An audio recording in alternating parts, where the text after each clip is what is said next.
Daredevil Born Again, Series 1, Episode 9, titled Straight to Hell. And of course, this is the final episode of Season 1 of Born Again. We will get a Season 2. They are shooting Season 2 as we speak. There's the odd paparazzi set photos being released here and there, with Bullseye and Daredevil in the black suits and all those things, and him being the crap out of Kingpin's law enforcement.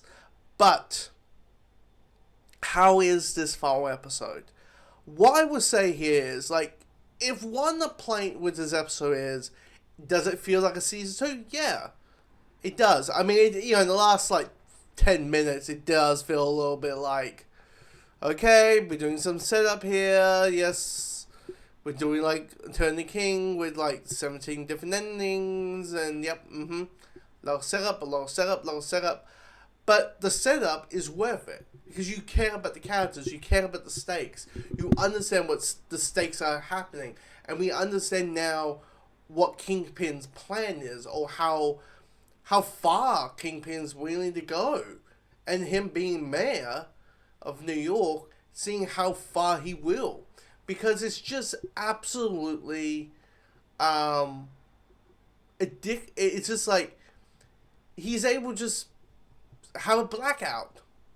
Just take the electricity out. Have a total New York blackout. So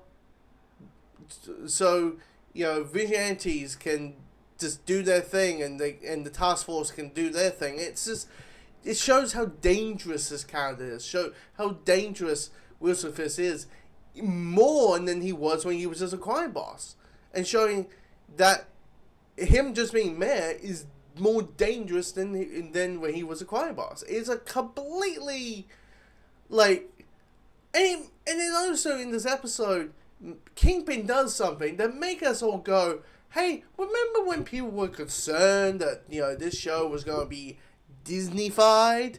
Yeah, Kingpin whips a guy's jaw open. He whips a guy's jaw open, and they show that jaw dripping like a horror movie. That, I think, gone the days where, Marvel does kiddie fail. Gone the days they just do PG-13 stuff. Where's the R-rated stuff? Where's the stuff that's just for the adults, that, the stuff that you don't want even little Timmy to look at? And it's where's the Logans? They will never make a Logan.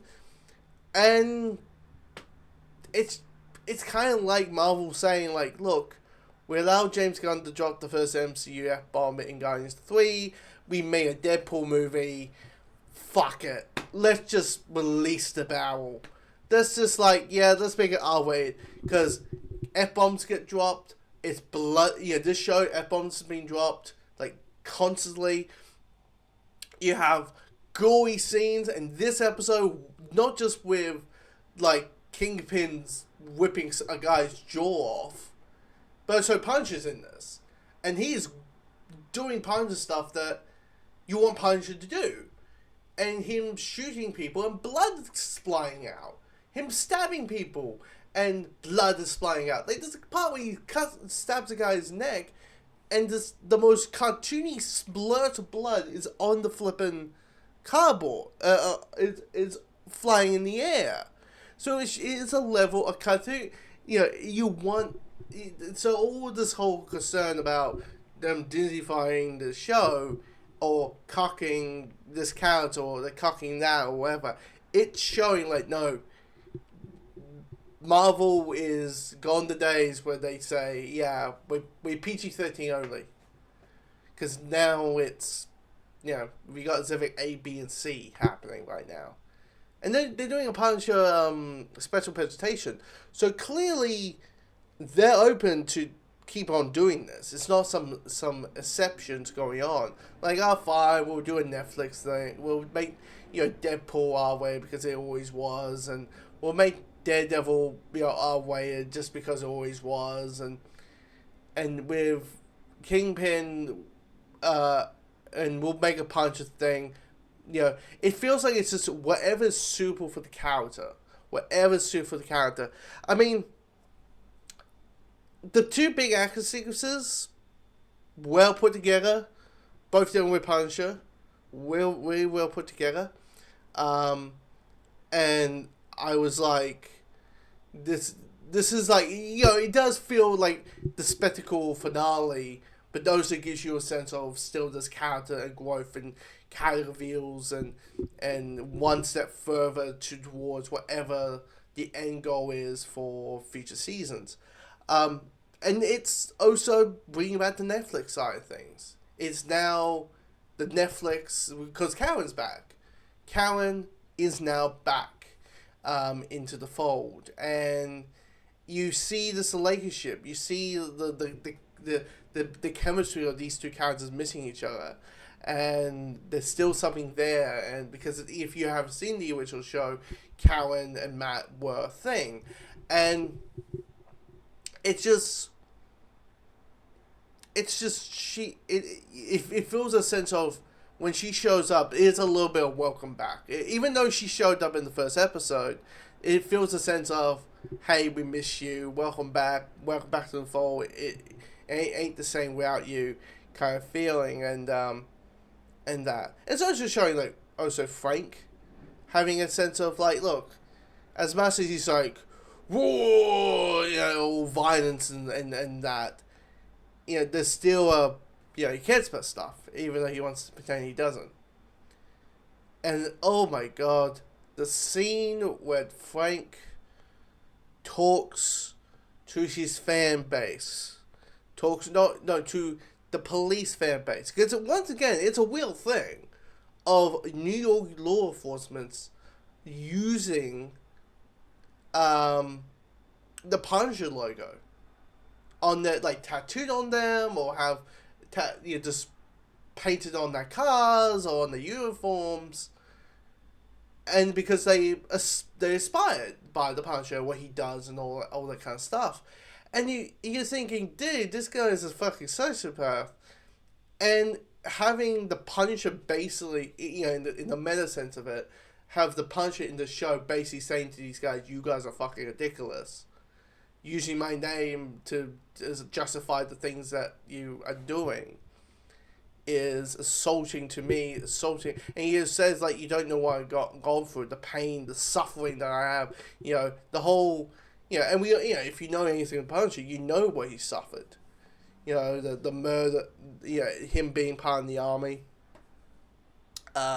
him having, his wife and child, I think it was children in the Netflix show, but his wife and children being murdered by his best friend, by the way, because they make Jigsaw his best friend in the show, in the Punisher Netflix show.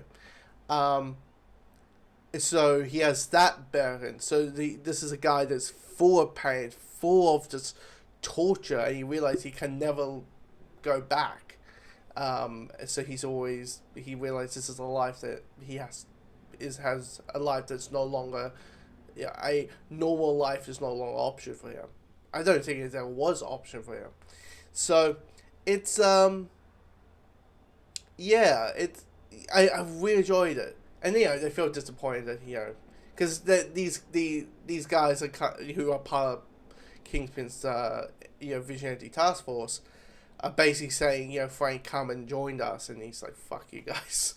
And I was like, I really enjoyed it. It is kind of weird to see us. Is it weird that we're all enjoying Punisher shooting the cops? It's a weird sentence to say, isn't it?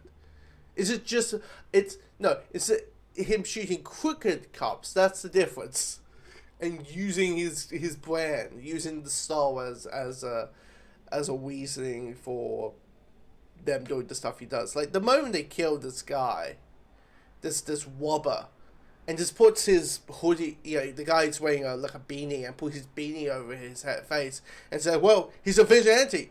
So, and it's like, that's also showcasing police brutality and how it's still going on. And it's like, still going on in the States, and just like, well, he was a vigilante because he had his beanie over his face. Like, it's a completely absolute bonkerness.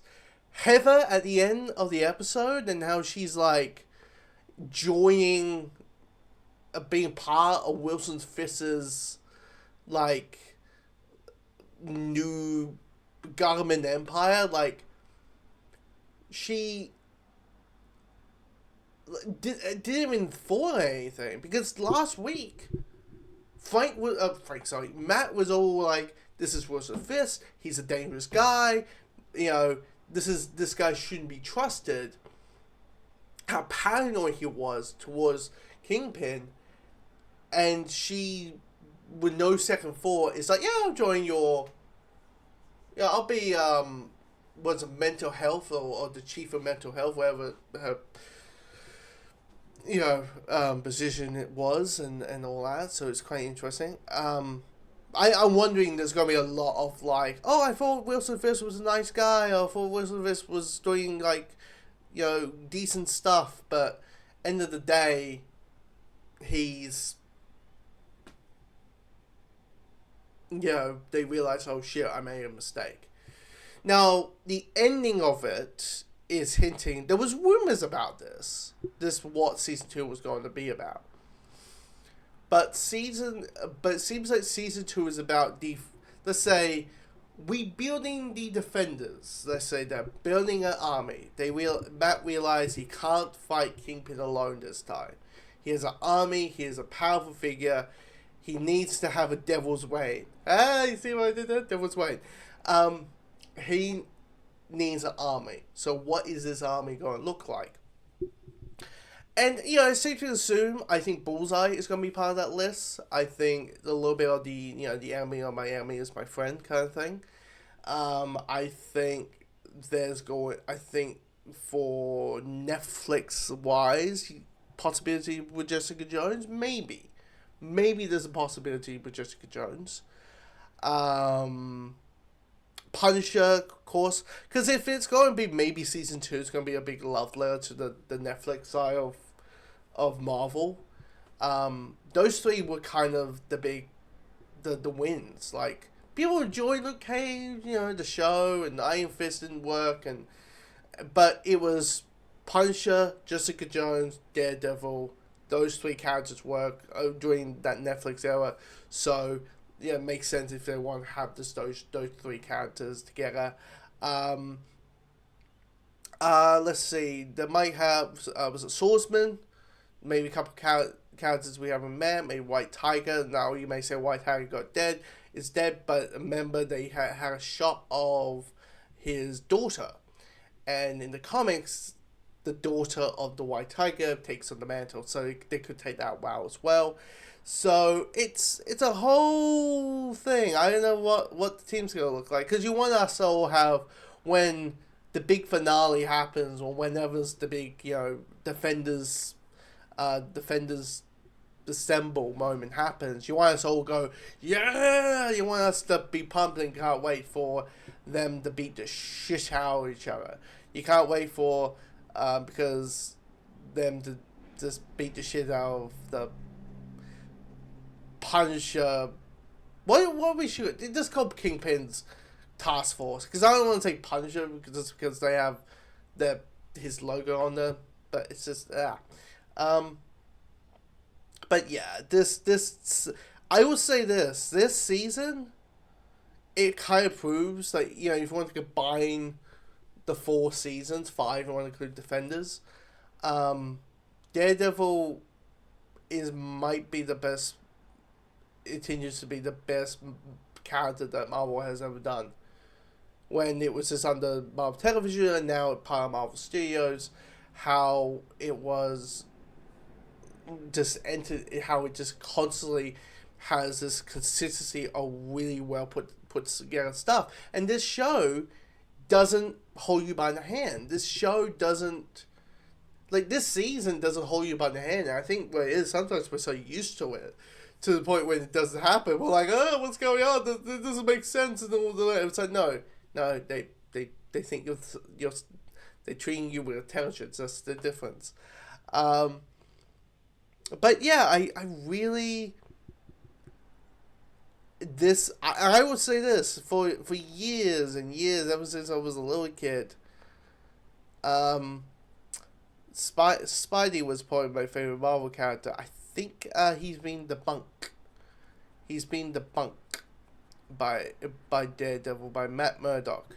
Because I finally read The Man Without Fear, the Frank Miller story, and I was like, this is pretty good, and that. So I'm going to really dive into this and read a couple of his, like, I think I read the introduction of Elektra, and I read his first two issues. Frank Miller's Daredevil one. So and I thought I'd enjoy those. So I'm like, I think Daredevil's my favorite Marvel character just in general, which is weird knowing who's my favorite DC character and how his DC counterpart. But what I say, I like the grounded characters more. But anyway, comment below.